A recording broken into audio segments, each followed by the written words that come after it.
को भी संस्कारित करके आगे बढ़ने में मदद कर सकती है। उत्तर प्रदेश के श्रद्धालु जनों के लिए कोई समस्या न हो, इसी के लिए हम लोगों ने 2017-18 में गाजियाबाद में कैलाश मानसरोवर भवन का निर्माण किया और कैलाश मानसरोवर भवन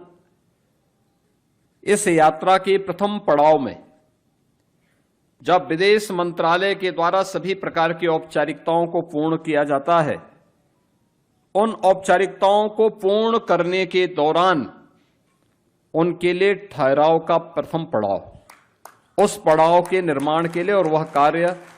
एक समय सीमा के अंदर पूरा हुआ। आज वह वहां पर आप सबके लिए उपलब्ध है। सरकार का प्रयास रहा है हर एक तीर्थ स्थल पर श्रद्धालु जनों के लिए अच्छी सुविधा प्राप्त हो, आज के समय के अनुरूप हम सुविधा उपलब्ध करवा सकें। एक समय था सीमित साधन नहीं थे, सीमित संख्या में श्रद्धालु जाते थे। आज साधन हो गए हैं। उत्तर प्रदेश में तो आप देखते होंगे कितनी बड़ी संख्या में, अगर हम गत वर्ष की बात देखें 2025 में उत्तर प्रदेश के अंदर 164 करोड़ श्रद्धालु उत्तर प्रदेश के अंदर अलग अलग धर्म स्थलों पर अलग अलग क्षेत्रों में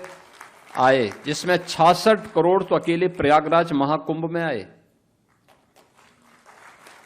काशी में काशी विश्वनाथ धाम, अयोध्या में श्री राम जन्मभूमि, मथुरा वृंदावन में, अलग अलग क्षेत्रों में करोड़ों की संख्या में श्रद्धालु जनों का आगमन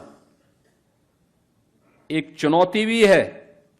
और उस चुनौती के साथ साथ एक अवसर भी होता है। सरकार अपने स्तर पर प्रयास करती है कि हम अच्छी सुविधा दे सकें, आवागमन के भी, जन सुविधाओं के लिए भी,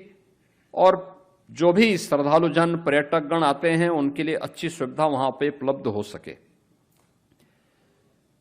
क्योंकि कैलाश मानसरोवर की यात्रा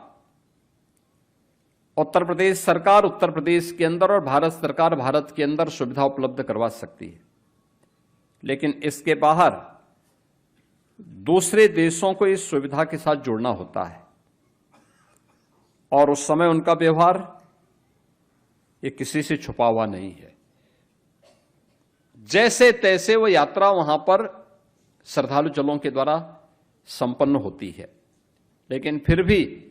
हम लोग उसके साथ जुड़ते हैं, क्योंकि उस असुविधा में भी हमारी आस्था भारी पड़ती है और आस्था के कारण हम सभी लोग जाकर के देवादिदेव महादेव का दर्शन करते हैं। डबल इंजन की सरकार का पूरा फोकस है इस बात को लेकर के कि हम लोग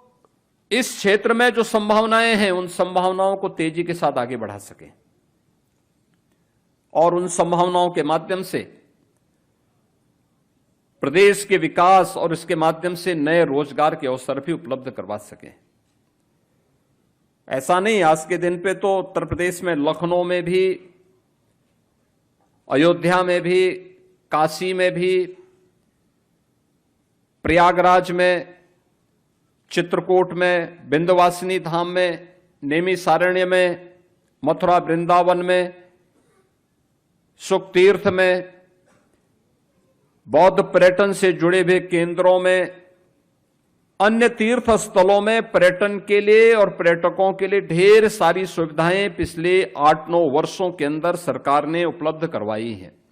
आपके राज्य की खबरें, आपके शहर की खबरें सबसे पहले जानने के लिए देखते रहें अमर उजाला। चैनल को सब्सक्राइब जरूर कर लें और पाएं हर अपडेट।